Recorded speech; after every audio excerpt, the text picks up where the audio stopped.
حضرت ابو موسیٰ اشعری رضی اللہ عنہ سے روایت ہے، وہ بیان کرتے ہیں کہ نبی کریم صلی اللہ علیہ وسلم یہ دعا کیا کرتے تھے: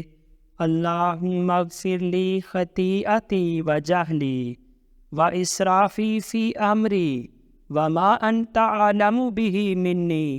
اللہم اغفر لی حزلی و جدی و خطایای و عمدی وَكُلُّ ذَلِكَ عِندِي۔ اے اللہ، میری خطائیں، میری نادانی کی باتیں اور میرے معاملات میں حد سے تجاوز کو معاف کر دے،